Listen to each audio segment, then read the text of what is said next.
Allah subhanahu wa ta'ala tells us in the Quran, اعلموا أنما الحياة الدنيا لعب ولهو وزينة وتفاخر بينكم وتكاثر في الأموال والأولاد. Know that the life of this world is play, amusement. You know what's very interesting about this ayah? Is when you break down this ayah, from Surah Al-Hadid, you find that this ayah is a chronological timeline of our life in this world, of the things that matter most to us in this world. Because when we first come into this life, what's the most important thing to us as a child? It's play. If you want to get a present for a little child and you drop $1,000 on an Armani suit, they're really not going to care. But if you spend 50 cents on a rattle, they'll be happy. And this is because what matters most when you first come into this dunya is just, I want to play. لعب. اعلموا أنما الحياة الدنيا لعب ولهو. And then you get a little bit older and now you're kind of like in late elementary, middle school. And now the most important thing to you, anyone who has people in that age, any children in that age group, what's their favorite thing to say? I'm bored. And the reason for that is because at that age, they want to be entertained, constantly stimulated and entertained. And that's because at that point, the most important thing to them is entertainment, amusement. This is called lahu in the Quran. And Allah says, after la'ib, He says lahu. La'ibun wa lahun wa zina. Then you get a little bit older. And what is hubb ad-dunya about when you're in high school? Well, pretty much it's about what you look like, what you're wearing. This is the time when people are so concerned about what they look like that this is when you see spikes in things like eating disorders, because what you look like becomes of utmost importance. And so here Allah says zina. Zina is adornment, looking good. لَعِبٌ وَلَهْوٌ وَزِينَةٌ وَتَفَاخُرٌ بَيْنَكُمْ. Now you get a little bit older. And now it's not so much about your rattles and your video games or even your brand names.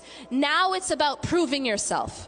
Now it's about, how do I stack up next to someone else? What medical school are you getting into? How are your grades? And now it's tafakhurun baynakum. Now you're trying to show off.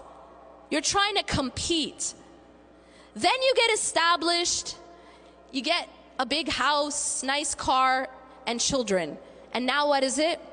وَتَكَاثُرٌ فِي الْأَمْوَالِ وَالْأَوْلَادِ. Now it's about getting a lot or competing in the accumulation with regards to money and your children.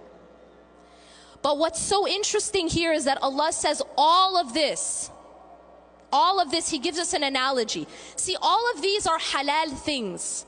But these are the things we get caught up in. And each person is at a different stage in that dunya.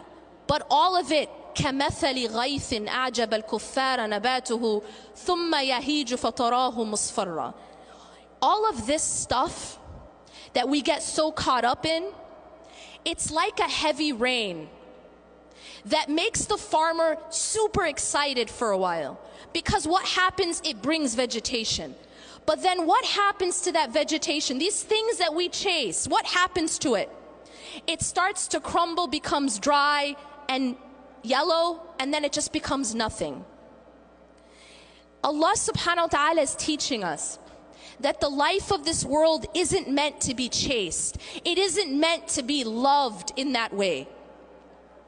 And when you take hubb ad-dunya and you fill your heart with it, it actually causes all types of other spiritual diseases.